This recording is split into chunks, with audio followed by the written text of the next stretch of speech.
Dolly was wanting to go to bed when Anna came in to see her, attired for the night. In the course of the day, Anna had several times begun to speak of matters near her heart, and every time after a few words she had stopped. Afterwards, by ourselves, we'll talk about everything. I've got so much I want to tell you, she said.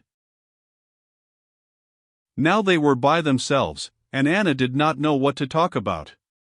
She sat in the window looking at Dolly, and going over in her own mind all the stores of intimate talk which had seemed so inexhaustible beforehand, and she found nothing.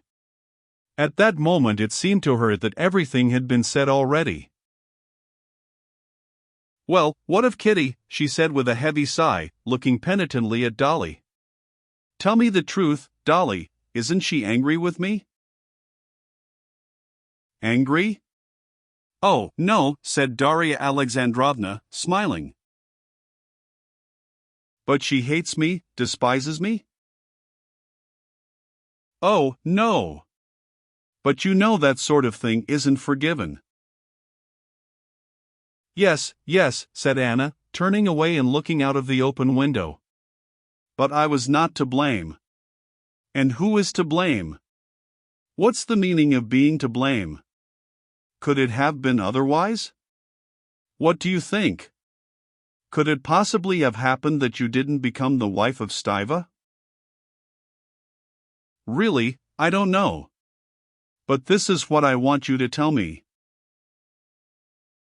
Yes, yes, but we've not finished about Kitty. Is she happy? He's a very nice man, they say. He's much more than very nice. I don't know a better man. Ah, how glad I am. I'm so glad. Much more than very nice, she repeated. Dolly smiled.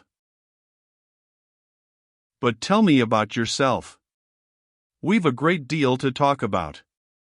And I've had a talk with. Dolly did not know what to call him. She felt it awkward to call him either the Count or Alexei Kirillovich. With Alexei, said Anna, I know what you talked about. But I wanted to ask you directly what you think of me, of my life? How am I to say like that straight off? I really don't know. No, tell me all the same.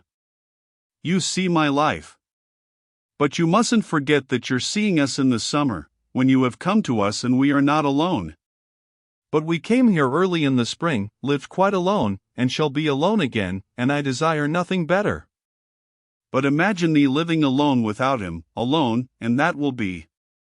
I see by everything that it will often be repeated, that he will be half the time away from home, she said, getting up and sitting down close by Dolly.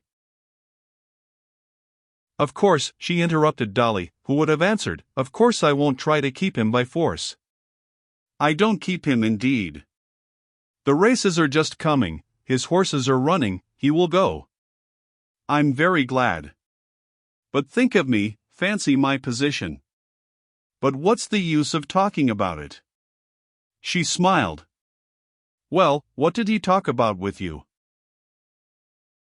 He spoke of what I want to speak about of myself, and it's easy for me to be his advocate, of whether there is not a possibility, whether you could not. Darya Alexandrovna hesitated. Correct, improve your position. You know how I look at it. But all the same, if possible, you should get married. Divorce, you mean, said Anna. Do you know, the only woman who came to see me in Petersburg was Betsy Tverskaya? You know her, of course? Au fond, c'est la femme la plus dépravée qu'elle existe. She had an intrigue with Tushkevich, deceiving her husband in the basest way. And she told me that she did not care to know me so long as my position was irregular. Don't imagine I would compare. I know you, darling.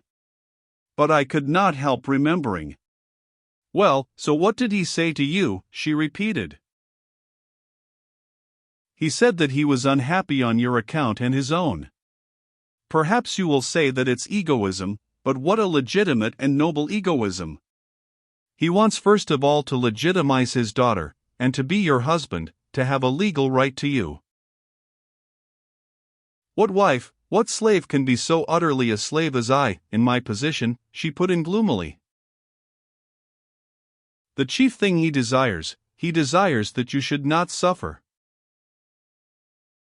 That's impossible. Well, and the most legitimate desire, he wishes that your children should have a name. What children? Anna said, not looking at Dolly, and half closing her eyes. Annie and those to come. He need not trouble on that score. I shall have no more children. How can you tell that you won't? I shall not, because I don't wish it. And, in spite of all her emotion, Anna smiled, as she caught the naive expression of curiosity, wonder, and horror on Dolly's face. The doctor told me after my illness. Impossible, said Dolly, opening her eyes wide. For her this was one of those discoveries, the consequences and deductions from which are so immense that all that one feels for the first instant is that it is impossible to take it all in, and that one will have to reflect a great deal upon it.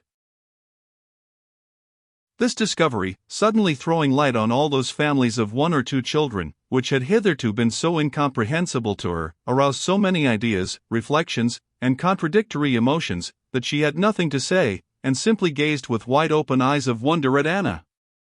This was the very thing she had been dreaming of, but now learning that it was possible, she was horrified. She felt that it was too simple a solution of too complicated a problem. Nesci pi immoral, was all she said, after a brief pause. Why so? Think, I have a choice between 2 alternatives, either to be with child, that is an invalid, or to be the friend and companion of my husband, practically my husband, Anna said in a tone intentionally superficial and frivolous. Yes, said Darya Alexandrovna, hearing the very arguments she had used to herself, and not finding the same force in them as before. For you, for other people, said Anna, as though divining her thoughts, there may be reason to hesitate, but for me. You must consider, I am not his wife, he loves me as long as he loves me. And how am I to keep his love?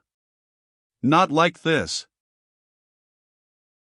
She moved her white hands in a curve before her waist with extraordinary rapidity. As happens during moments of excitement, ideas and memories rushed into Darya Alexandrovna's head. She thought, did not keep my attraction for Stiva, he left me for others, and the first woman for whom he betrayed me did not keep him by being always pretty and lively. He deserted her and took another. And can Anna attract and keep Count Vronsky in that way? If that is what he looks for, he will find dresses and manners still more attractive and charming. And however white and beautiful her bare arms are, however beautiful her full figure and her eager face under her black curls, he will find something better still, just as my disgusting, pitiful, and charming husband does. Dolly made no answer, she merely sighed. Anna noticed this sigh, indicating dissent, and she went on. In her armory she had other arguments so strong that no answer could be made to them. Do you say that it's not right? But you must consider, she went on, you forget my position. How can I desire children? I'm not speaking of the suffering, I'm not afraid of that. Think only, what are my children to be? Ill-fated children, who will have to bear a stranger's name. For the very fact of their birth they will be forced to be ashamed of their mother, their father, their birth. But that is just why a divorce is necessary. But Anna did not hear her. She longed to give utterance to all the arguments with which she had so many times convinced herself. What is reason given me for, if I am not to use it to avoid bringing unhappy beings into the world? She looked at Dolly, but without waiting for a reply she went on. I should always feel I had wronged these unhappy children, she said. If they are not, at any rate they are not unhappy, while if they are unhappy, I alone should be to blame for it. These were the very arguments Darya Alexandrovna had used in her own reflections, but she heard them without understanding them. How can one wrong creatures that don't exist, she thought. And all at once the idea struck her, could it possibly, under any circumstances, have been better for her favorite Grisha if he had never existed? And this seemed to her so wild, so strange, that she shook her head to drive away this tangle of whirling, mad ideas. "No, I don't know, it's not right," was all she said, with an expression of disgust on her face. "Yes, but you mustn't forget that you and I. And besides that," added Anna, in spite of the wealth of her arguments and the poverty of Dolly's objections, seeming still to admit that it was not right, "don't forget the chief point, that I am not now in the same position as you. For you the question is, do you desire not to have any more children, while for me it is, do I desire to have them? And that's a great difference. You must see that I can't desire it in my position." Darya Alexandrovna made no reply. She suddenly felt that she had got far away from Anna, that there lay between them a barrier of questions on which they could never agree, and about which it was better not to speak.